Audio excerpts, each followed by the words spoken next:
Good morning friends. Bhagwati शिक्षक प्रशिक्षण महाविद्यालय द्वारा उच्च शिक्षा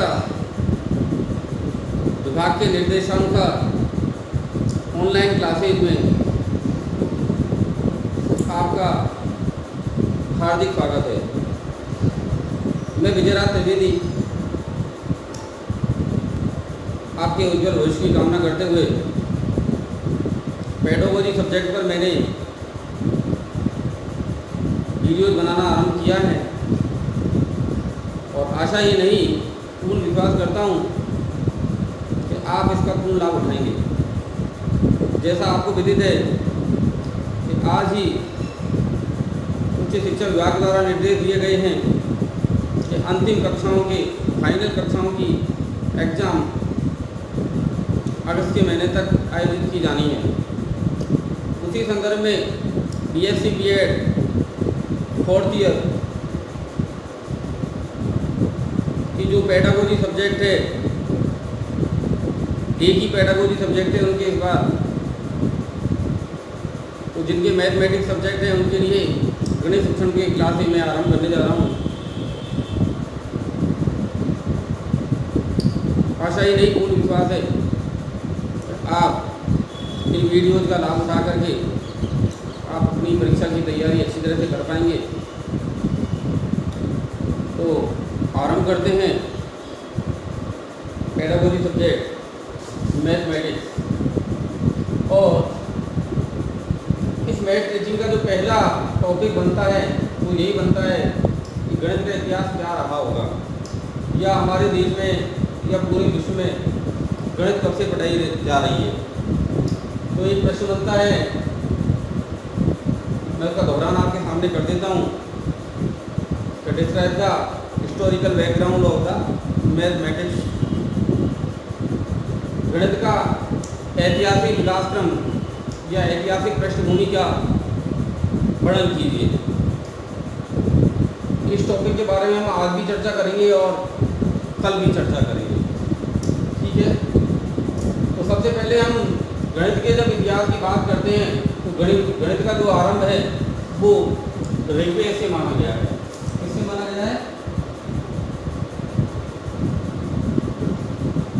भारतीय दृष्टिकोण में हम लोग देखते हैं तो गणित का जो आरंभ है वो ऋग्वेद से माना गया है। कब से, कहाँ से माना गया है? ऋग्वेद से। तो ऋग्वेद से जब माना गया है तो बिना गणित के वेदों की कल्पना नहीं की गई है, ऐसा माना गया है। तो वेदों में एक जो गणित के महत्व को बताते हुए एक दोहा लिखा हुआ है, यथा शिखा मयूराणाम नागानाम मयो यथा। अर्थात यथा यानी जैसे, शिखा यानी किलंगी, मयूराणाम यानी मयूर। मयूर के सिर पर जो कलंगी होती है, किलंगी, अगर उसको हटा दिया जाए तो मयूर का जो सौंदर्यपन है वो खत्म हो जाएगा। तो ठीक उसी प्रकार से कहा है यथा शिखा मयूराणाम, यानी मयूर के सिर पर कलंगी किलंगी जो होती है उस किलंगी का जो महत्व है। ठीक उसी प्रकार देखिए नागानाम मणियो यथा, यानी जो नाग होते हैं, सर्प, उनके लिए मणि का महत्व है। यानी मयूर के लिए उसके सिख का, उसकी किलंगी का, और नाग इन सर्प के लिए उसकी मणि का महत्व है। ठीक उसी प्रकार यथा यानी ठीक उसी प्रकार तदत वेदांग शास्त्राणाम, वेदों के लिए, शास्त्रों के लिए गणित है। अर्थात गणित वेदों के लिए ठीक उसी प्रकार अपनी भूमिका निभाता है। गणित वेदों के लिए उसी प्रकार सौंदर्य का वर्धन करता है जिस प्रकार से मयूर के लिए एक शिख उसका सौंदर्य बढ़ाता है और नागों की महत्ता उसकी मणि बढ़ाती है। यानी मयूर की महत्व बढ़ाने वाला कौन है? किलंगी। और सर्प की महत्व बढ़ाने वाला कौन है? किसी सर्प की अगर ज़्यादा महत्व बताना है तो वो मणि वाला था। तो उसी प्रकार से वेदों के लिए भी गणित का महत्व है। अगर वेदों में से गणित को हटा दिया जाए, अर्थात वेद में से गणित को हटा दिया जाए तो निश्चित रूप से मान के चलिए कि वेदों में कुछ भी नहीं बचेगा। वेदों की सौंदर्य में भी गणित विषय का योगदान है। तो ये एक हिस्टोरिकल बैकग्राउंड की जब हम पृष्ठभूमि चालू करते हैं तो वहाँ हमारे समझ में आएगा कि गणित का आरंभ कहाँ से माना गया है? ऋग्वेद से यानी वेदों से माना गया है। और वेदों के लिए गणित का कैसा महत्व है? जिस प्रकार एक मयूर के लिए उसके शिव का और नागों के लिए मणि का महत्व है, उसी प्रकार वेदों के लिए गणित का महत्व है। ठीक है, अब हम गणित के हिस्टोरिकल बैकग्राउंड की बात जब करते हैं तो गणित के इतिहास को हम दो भागों में बांटते हैं। कितने? दो भागों में बांटते हैं। जब गणित के इतिहास को देखने की कोशिश करते हैं तो गणित का जो इतिहास है, भारतीय गणित का इतिहास दो कालों में व्यक्त कर देते हैं, में विभाजित किया गया है।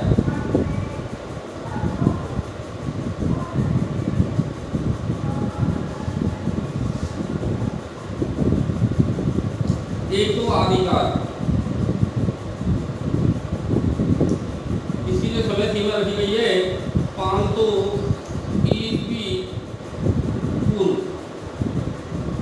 तक, यानी शुरू से लेकर के और ईसा के जन्म से 500 साल पहले तक।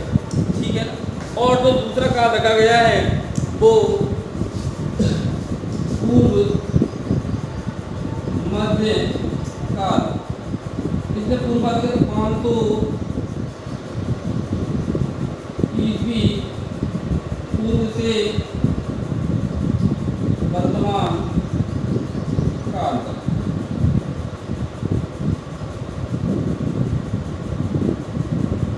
ठीक है, यानी गणित के इतिहास को जब हम देखने की कोशिश करते हैं, समझने की जब कोशिश करते हैं, तो इसे समय सीमा के दो भागों में विभाजित कर देते हैं। दो भागों में विभाजित। भारतीय वर्तमान में हम जो पढ़ते हैं वो ईस्वी सन पढ़ते हैं। जैसे 2021 है वो क्या है? ईस्वी सन है, यानी ईसा के जन्म को वर्तमान में 2021 साल हो चुके हैं, ये ईस्वी है। और इससे पहले की जो गिनती थी, ईसा के जन्म को 0 मान लिया तो गणित के स्टूडेंट को अच्छे समझ में आएगा कि इसके बाद की जो संख्याएं हैं वो सब प्लस में चल रही है, और इससे पहले की जो संख्याएं वो सब माइनस में चलेगी। यानी ईसा के एक साल जन्म से 1 साल पहले, 2 साल पहले, 3 साल पहले, 4 साल पहले, 500 साल पहले, 1000 साल पहले, यानी इससे पहले का जो समय है वो माइनस में काउंट होता है, इसके बाद का जो समय होता है वो प्लस में काउंट होता है। तो इसी प्रकार से जब आदिकाल के समय की गणना की जाती है तो आदिकाल का मतलब है जब से वेदों का आरंभ हुआ तब से और ईसा के जन्म से 500 साल पहले तक, ये आदिकाल का समय गणना की गई है। यहाँ पर परीक्षा में लिखने के काम आएगा। और उसके बाद का जो समय है उसको पूर्व मध्यकाल में बांटा गया है। पूर्व मध्यकाल का मतलब हो गया 500 ईसा पूर्व से, यानी इसके बाद से चालू है और ईसा का जन्म इसमें शामिल हो गया। और इसके बाद में अब इसके टाइम को देखें तो फिलहाल इस तारीख में कम से कम 2500 वर्ष हो चुके हैं। 2500 वर्ष कैसे हो चुके हैं? क्योंकि 2000 वर्तमान में चल रहा है और 500 साल पहले से है, इसको कह सकते हैं कि 2521 वर्ष हो चुका है वर्तमान में। यानी आधुनिक काल की जो काउंटिंग की जाएगी तो लगभग इसमें 2500 साल की बात की जाएगी, 2500 वर्ष की बात की जाएगी। इसमें अनेक गणितज्ञ हुए हैं, अनेक गणित विद्वान हुए हैं जो उन्होंने गणित के महत्व को समझा है और हमें समझाने का प्रयास किया है। इस प्रकार से अगर हम हिस्टोरिकल बैकग्राउंड की अगर समय के दृष्टिकोण से देखें तो ये हमारे समझ में आएगा कि जो है गणित है जब से सभ्यता आरंभ हुई है तब से गणित आरंभ हुई है। यानी गणित का आरंभ कब से माना जा सकता है? सभ्यता का आरंभ, क्योंकि हॉबबैन ने कहा भी है गणित संस्कृति और सभ्यता का दर्पण है। अगर किसी भी जगह की संस्कृति और सभ्यता को देखनी है तो वहाँ के गणित को देखिए, वहाँ के गणित के जितनी गणित वहाँ की मजबूत होगी वहाँ की संस्कृति सभ्यता भी उतनी ही मजबूत, उतनी ही क्या कहते हैं प्रगाढ़ होगी। समझ पा गए? ये हॉबबैन का कथन है कि भाई गणित संस्कृति व सभ्यता का दर्पण है। और गणित की परिभाषाएं जब हम अगले चैप्टर में पढ़ेंगे तब हमारे सामने समझ में आएगी। तो आज हम केवल गणित के हिस्टोरिकल बैकग्राउंड की बात करते हैं। तो सबसे पहले हम बात करेंगे आदिकाल के बारे में। फिर आदिकाल जब हमारा पूरा हो जाएगा तो इसे पूर्व मध्यकाल में बांटेंगे। इसको भी अनेक कालों में विभाजित किया गया है, छोटे छोटे टुकड़ों में। उन टुकड़ों के बारे में हम समझने की कोशिश करेंगे। ठीक है,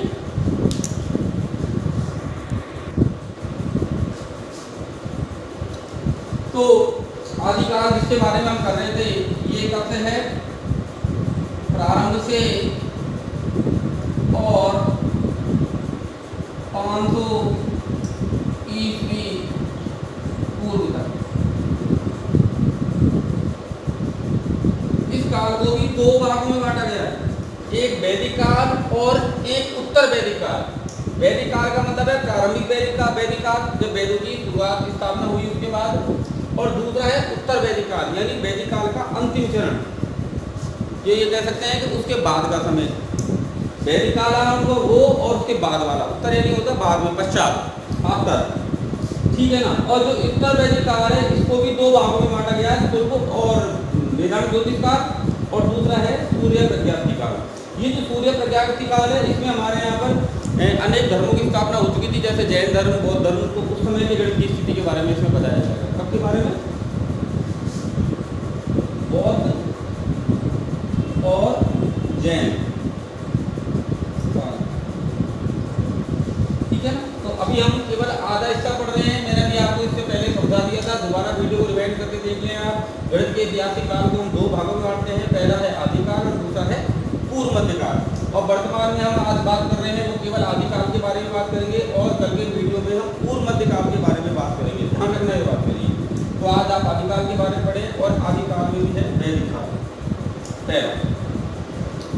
अब वैदिक काल की जब बात की जाती है तो वेदों में कई जगह पर हमें ये समझ में आता है कि वेदों के जब हम श्लोकों को देखते हैं, वेदों को जब हम देखते हैं तो वेदों में जो है भाई बहुत सारे श्लोक ऐसे हैं जो हमें इस बारे में बताते हैं कि जो है गणित का जो आरंभ है उसमें कई शब्दों का ऐसा प्रयोग किया गया है, जैसे द्वादश।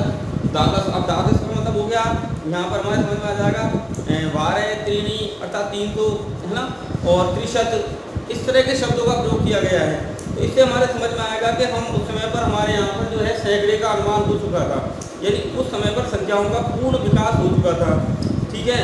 यहाँ ये याद नहीं हो पाया है कि शून्य का आविष्कार कब और किसने किया।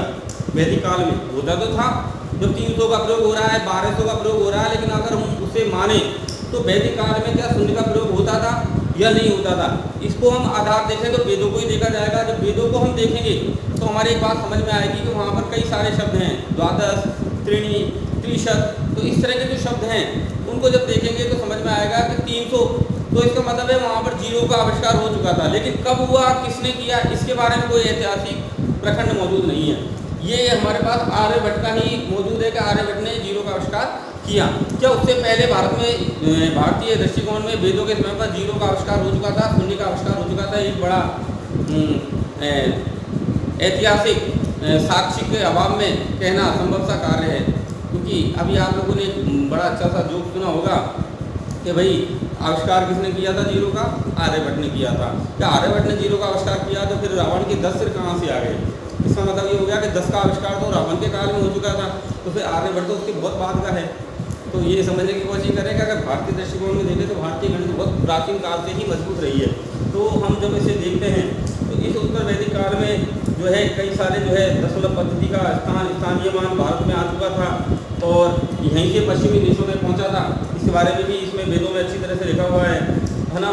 और इसके बाद के जो लोग हुए थे वो लोग भी जानते थे कि 1 से जो 9 के अंक हैं, जिनको अरबी देश में कहें उन्हें हिंदसा कहते हैं। 1 से 9 तक के अंकों को क्या कहा जाता है? हिंदसा। तो हिंदसा कहा जाता है। तो इससे समझ में आता है कि वैदिक काल में जो है 1 से 9 तक अंकों का आविष्कार भारत में हिंदुस्तान का मतलब है जहाँ पर हिंदू का स्थान है वहाँ हो चुका है, इसलिए उनको 1 से 9 में हिंदुस्तान कहा जाता है। और भी इसके अलावा हमारे पास बहुत सारी समझ में आएगी कि जो है भारतीय दृष्टिकोण में जो लिखने का अंकों का तरीका था वो एक अलग तरीका था, और वर्तमान में जो चल रहा है वह एक यूँ कह सकें हम वर्ल्ड ग्लोबल तरीका है। इस वर्ल्ड ग्लोबल तरीके को हम ना देखें, लेकिन हम ये देखें कि भारतीय दृष्टिकोण में देखें तो भारत में अंकों का लिखावट बहुत वैदिक काल में हो चुकी थी। और वैदिक काल में हम देखेंगे तो यहाँ हमारे समझ में आएगा कि जो यज्ञ वेदी बनाई जाती थी, यज्ञ वेदी का मतलब समझ में आ गया होगा आपके। यज्ञ वेदी होती थी वो रस्सियों के नाम से बनाई जाती थी, यानी उन विकर्ण के आधार पर बनाई जाती थी। तो इससे हमारे समझ में आएगा कि वैदिक काल में आकर के हमारे सामने विकर्ण का ज्ञान हो चुका था, और यज्ञों के लिए शुद्ध प्रामाणिक स्थान का ज्ञात हो चुका था। ये सब चीज़ों के बारे में हम आगे पढ़ेंगे। तो वैदिक काल के बारे में, वैदिक काल का जो हमारा वैदिक काल था उस वैदिक काल में हम देखेंगे तो ये तो हमारे समझ में आ जाएगा कि हमारी गणित बहुत ही मजबूत थी। तो क्योंकि अगर आप परीक्षा के दृष्टिकोण से लिखना चाहोगे तो गणित में आपको ये लिखना है कि भाई वेदों को जब हम अध्ययन करते हैं तो वेदों को अध्ययन करने के बाद में हमें उसमें कई सारे गणित के शब्द मिलते हैं, त्रिशत शत हैं या त्रीणी, समझ में आ गया होगा मेरी बात में, द्वादश, तो इस तरह से द्वादश ज्योतिर्लिंग समझ में आ गया होगा। मैं आपसे कुछ कहना चाह रहा हूँ, द्वादश ज्योतिर्लिंग कहाँ से आया, ये वहाँ से आया, करके समझ आ नहीं आ गई। तो वहाँ मैं आपसे कहने का कोशिश कर रहा हूँ कि भाई इन सबका वहाँ पर प्रयोग किया जाता रहा है। वेदों में सब चीज़ लिखी है, वेद आज के नहीं है, आदिकाल के हैं। तो इससे समझ में आएगा कि आदिकाल में भारतीय जो गणित थी वो बहुत ही मजबूत हो चुकी थी। ठीक है, तो अगले स्टेप में हम जाते हैं, इसके बारे में बात करेंगे उत्तर वैदिक काल के बारे में। और उत्तर वैदिक काल में भी हम किसके बारे में बात करेंगे, शुल्क एवं वेदांग ज्योतिष काल के बारे में बात करेंगे। ठीक है ना।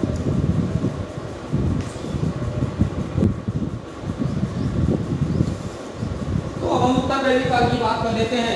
उत्तर वैदिक काल अर्थात ऐसा काल जो वेदों की रचना हो चुकी उसके बाद का काल है, और इस काल को शुल्क व वेदांग ज्योतिष काल कहा गया है। ये नाम में ही छुपा हुआ है। शुल्क शब्द हो सकता है आपने पहली बार सुना हो। शुल्क का मतलब होता है रज्जु अर्थात रस्सी। अब ये रस्सी से गणित का क्या लेना देना है, हाँ गणित का लेना देना है, वो भी मैं आपको समझाऊंगा। तो इस काल में शुल्क अर्थात रज्जु का गणितीय रज्जु कहिए आप इसे, ऐसी रज्जु जो गणित के नापने के काम आती थी, तो वो बना के रख दी जाती थी हवन वेदी के लिए। तो उसको प्रमाणिक तरीके से बना करके उसकी नाप लेकर के उसको परमानेंट बना कर रख दिया जाता था। लेकिन जिसको बनाया गया वो सोचने वाली बात है। तो ये जो बना है शुल्क का जो काम आता है ये बोधायन का आता है। बोधायन आप लोग जानते होंगे, बोधायन का नाम आपने सुना होगा, नहीं सुना हो तो मैं बता दूँ, पाइथागोरस जो प्रमेय है उसका पूर्व जो जन्म है वो भारत में बोधायन प्रमेय के रूप से जाना जाता है। क्योंकि बोधायन आप जानते हैं कि जो यज्ञ वेदी होती है वो वर्गाकार आकार में होती है, विभिन्न प्रकार की वर्गाकार आकार में होती है। तो उस वर्ग का आकार किस प्रकार से रखा जाए, कितनी लंबाई चौड़ाई रखी जाए और क्या रखा जाए, तो वो एक शुल्क बना दी गई थी और वह उस विकर्ण के आधार पर चलती थी। तो आप जानते हैं कि जो है उस आधार पर विभिन्न प्रकार के यज्ञ वेदियों का निर्माण किया जाता था, इसलिए शुल्क कहा गया है। और वेदांग ज्योतिष काल, क्योंकि वेदों की रचना हो चुकी थी तो बाद में वेद के जो है विभिन्न अंगों की रचना हुई, और विभिन्न अंगों की रचना हुई इसमें से भी ज्योतिष काल आया। समय की गणना करने के लिए गणित की आवश्यकता पड़ी, तो इस समय पर जो है ज्योतिष जो शास्त्र हैं उनका भी निर्माण हुआ। इस प्रकार से हम कह सकते हैं ये ऐसा समय था जिसमें जो है गणित का अपने चरम पर व्यावहारिक उपयोग आरंभ हो चुका था। ठीक है, तो यह साथ मैंने लिखा है कि शुल्क अर्थात रज्जु या रस्सी। तो वेदी के लिए विभिन्न प्रकार की रस्सियों का निर्माण किया जाता था। बड़ी रस्सी से बड़ा, लेकिन वो एक प्रमाणिक रस्सी होती थी, गणित के सूत्रों के हिसाब से वो बनाई गई थी। ठीक है ना। इस समय के अगर हम बहुत सारे गणितज्ञों की बात करें तो उनमें विशेष तौर पर नाम आता है बोधायन का। बोधायन प्रमेय आपने सुनी होगी, औरों के बारे में कम सुना होगा आपने। आप स्तंभ, कात्यायन, मैत्रायन, वारायन, मानव आदि ऐसे गणितज्ञ थे जिन्होंने गणित के विकास में अपना योगदान दिया। अब यहाँ मैं आपको उत्तर वैदिक काल में ज़्यादा तो चर्चा नहीं करना चाहूँगा, लेकिन क्या बोधायन के बारे में कहूँगा। बोधायन ने जो है सूत्र सूत्र दिया था। बोधायन ने गणित पाइथागोरस प्रमेय या जो है विकर्ण के नाम से नहीं दी थी, उसने सूत्र के नाम से दी थी, रस्सी के नाम से दी थी। क्योंकि उस समय पर जो है ऋषि मुनियों के द्वारा जो है हवन यज्ञ किए जाते थे, और हवन यज्ञ करने के लिए जो है वेदियों का निर्माण किया जाता था। तो वो वेदियों का निर्माण जो है एक प्रामाणिक दृष्टिकोण से हो, इसलिए गणित का उपयोग किया जाता था। और उसको जो है सभी गणितज्ञ नहीं होते थे, इसलिए बोधायन के द्वारा विभिन्न प्रकार की रस्सियों का निर्माण किया गया और प्रामाणिक रूप से सिद्ध करके। तो उस प्रकार से जो है ये बोधायन पूर्व सूत्र बना था। इसमें लिखा हुआ है जैसे √2 = 1 + 1/3 + 1.34 - 1, ये आप करके देखेंगे तो आपको √2 प्राप्त हो जाएगा। तो ये उस ज़माने में उन्होंने जो है ऐसे जो अपरिमेय संख्या थी उन सबके बारे में बोधायन ने बता दिया था, इसलिए उसे पूर्व सूत्र या विकर्ण सूत्र भी कहा जाता है। विकर्ण सूत्र आपके समझ में आ गया होगा कि जो है जैसे मैं आपसे कहूँ ये 1/1 है, तो आप जानते हैं कि ये कितना हो गया, √2 हो गया। यानी कहने का मतलब है √2 के नाम की रस्सी बनाई जाती है, इसलिए इसे पूर्व काल कहा गया था। अब √2 की रस्सी निकालने के लिए पहले इसकी वैल्यू ज्ञात होनी चाहिए, तब जाकर के जो है आप इसको नाप करके जो है आप हवन वेदी का निर्माण कर सकते हैं। तो ये बोधायन प्रमेय जो है बोधायन ने दी थी, और बाद में इसे पाइथागोरस नाम से हम जानते हैं। ये हमारा इतिहास बहुत मजबूत रहा है लेकिन उसका जो है प्रचार प्रसार पाश्चात्य के लोगों ने ज़्यादा किया है। ये यूँ कहें कि उन्होंने हमारी कॉपी करके उससे अपने नाम से ज़्यादा प्रसारित किया, और हम लोग भी धीरे धीरे नकल करते करते गणित को उन्हीं के दृष्टिकोण से पढ़ते चले गए। और इस प्रमेय को हम जानते हैं कि ये पाइथागोरस प्रमेय के नाम से जानते हैं, लेकिन वास्तविकता में ये बोधायन पूर्व सूत्र है, अर्थात हवन विधि के लिए जो रस्सी बनाई जाती थी है, जो बिगड़नी, ठीक है ना। आप जानते हैं कि हम हमारे खेतों में देखते हैं, जब खेतों में हम देखते हैं तो जब गर्मियों के समय में बीच में जो है खेतों में एक रास्ता बना दिया जाता है बीच में होकर, यानी इधर से इधर जाना है तो इधर होकर के नहीं जाते हैं, इधर से निकल जाते हैं। क्यों निकल जाते हैं? क्योंकि उन लोगों को पता था कि ये कम होती है दूरी, तो उसी प्रकार से ये रास्ता बना दिया जाता था। तो ये भी एक बोधायन का व्यवहारिक प्रयोग है, क्योंकि जो सामान्य व्यवहारिक आदमी है वो भी जानता है कि हम अगर विकर्ण के माध्यम से जाएंगे तो शीघ्र पहुंच जाएंगे। तो उसी को हमको समझने की कोशिश करनी चाहिए। ये ऐसा काल था जिस काल में आपके सामने शुल्क क्यों कहा जाता, पता चल गया होगा। शुल्क अर्थात रज्जु या रस्सी, ठीक है ना, और इसी का सूत्र दिया था किसने? बोधायन है, ठीक है। और फिर उसके अलावा जो है आपके सामने बहुत सारे जो है। अब दूसरी जब बात करते हैं तो वेदांत ज्योतिष का करते हैं। इस टाइम पर क्या था कि वेदों को, वेद का जो अंग है, वेदों के जो बाद में अंग निर्माण हुए थे उनमें एक ज्योतिष आता है। अब ज्योतिष जो है वो बिना गणित के प्रमाणिक नहीं माना जाता, तो उसमें कई जो है ज्योतिष काल को आप पढ़ोगे तो वहाँ गणित का समय निकालने के लिए, तिथि निकालने के लिए, नक्षत्र निकालने के लिए, बात समझ में आनी होगी मेरी बात को, तो भाई इस समय पर कौन सा नक्षत्र चल रहा है, तो पंचांग की जो निर्माण किया जाता है वो आज के समय में किया जाता है। लेकिन ये शुरुआत जब हुई ज्योतिष काल में तो गणित का आरंभ हुआ था, और उस गणित के आरंभ को जब हम देखते हैं, ठीक है ना, अर्थात कोई तिथि है तो उसको 11 से गुणा करें, और 11 से गुणा करने के बाद उसमें पर्व के अंश को जोड़ दें और फिर नक्षत्र संख्या से भाग दे दें, तो उस तिथि का नक्षत्र हमें प्राप्त हो जाएगा। ऐसा उसमें ज्योतिष काल में भी लिखा हुआ है। तो ये भाग देना, गुणा करना, जोड़ना, घटाना, ये सब उस वेदांत ज्योतिष काल में अर्थात उत्तर वैदिक काल में आरंभ हो चुका था। और आप लोगों ने विद्यालय में पढ़ी होगी कि वैदिक गणित आपने सुनी होगी कि वेदों के समय पर गणित का प्रयोग किया जाता था, और विभिन्न प्रकार के जो सूत्र हैं, एकाकी के सूत्र आदि बहुत सारे ऐसी किताबें वैदिक गणित की आप लोग पढ़ेंगे तो आपको समझ में आ जाएगा कि हमारी वैदिक काल की जो गणित है या उत्तर वैदिक काल की जो गणित है वो बहुत ही मजबूत, बहुत ही मतलब कहते हैं विकसित, मजबूत भी क्या कहते हैं, विकसित रही है। तो आप लोगों की ये भी समझ में आ गया होगा उत्तर वैदिक काल जो रहा था, इस काल में गणित का व्यवहारिक प्रयोग अधिक से अधिक होने लगा था। और इसी काल के जो पहला भाग है उत्तर वैदिक काल का, इसे हम शुल्क और वेदांत ज्योतिष काल कहते हैं। इसका कारण यही है क्योंकि इसमें विभिन्न प्रकार की गणितीय रस्सियों का निर्माण किया गया था हवन विधि के लिए, इसलिए इसे शुल्क से जोड़ दिया गया है। और दूसरा ज्योतिष काल, क्योंकि इस समय पर ज्योतिष का भी निर्माण हो चुका था, ज्योतिष संघ का, और उसमें जो है ज्योतिष गणना, ज्योतिष जो है वो समय की गणना करती है, भूत और भविष्य के बारे में बताने का प्रयास करती है, तो उसके लिए भी गणित की आवश्यकता पड़ती है। तो ये निर्माण उसके ऊपर हो चुका था। अगले में हम सूर्य प्रत्यक्षी काल की बात करेंगे। इसका जो दूसरा भाग है उत्तर वैदिक काल का वो है सूर्य प्रत्यक्षी काल। जब सूर्य प्रत्यक्षी काल की बात करते हैं तो मैंने इसमें एक जगह पर आपको लिखा था कि सूर्य प्रत्यक्षी काल ऐसा था, ये भारत की वैदिक काल भी शामिल था, लेकिन भारत में धर्मों की जो है नई श्रृंखला चालू हो चुकी थी।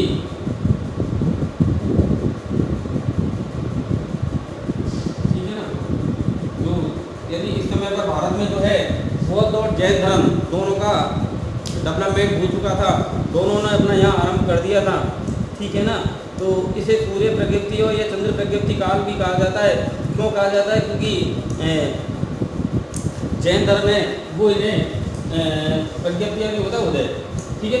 तो इस काल को जो है वो चंद्र सूर्य बौद्ध और जो जैन है वो चंद्र प्रज्ञप्ति और सूर्य प्रज्ञप्ति के नाम से जानते हैं, अर्थात सूर्य उगने का समय और शाम को चंद्रमा उगने का समय। तो सूर्य से शाम तक वो समय की जो गणना है उसके हिसाब से उन्होंने समय के काल को सूर्य प्रज्ञप्ति काल रखा गया। और इसमें जो है विभिन्न प्रकार के वस्तुओं का निर्माण मिलता है, परिमंडलों का निर्माण मिलता है। परिमंडल आप समझ में आगे होंगे, जिसे हम परिगत वृत्त कह देते हैं। इसमें विभिन्न प्रकार के परिमंडलों का निर्माण किया जाता है उनके धार्मिक दृष्टिकोण से, तो ये भी गणित के हिसाब से होता है। तो इसमें जब आप पढ़ोगे तो आपके समझ में आएगा क्या लिखा हुआ है कि जब हम देखते हैं, ठीक है ना, इसमें दो प्रकार के परिमंडल पाए जाते थे, एक प्रतिपर्तक परिमंडल और दूसरा घन परिमंडल, ठीक है ना। और इस समय पर जो है संचय समुच्चय सिद्धांत लघुगणक के नियम आदि को विषयों पर प्रकाश डाल दिया गया था, ठीक है ना। और बौद्ध साहित्य में भी गणित को बहुत स्थान दिया गया था। इस दृष्टिकोण से अगर हम देखें तो ये जो पूरे प्रकृति काल है, इसमें जब हम बौद्ध धर्म को पढ़ते हैं तो यहाँ पर संख्याओं के 3 रूप हमें मिलते हैं, संख्य, असंख्य और अनंत।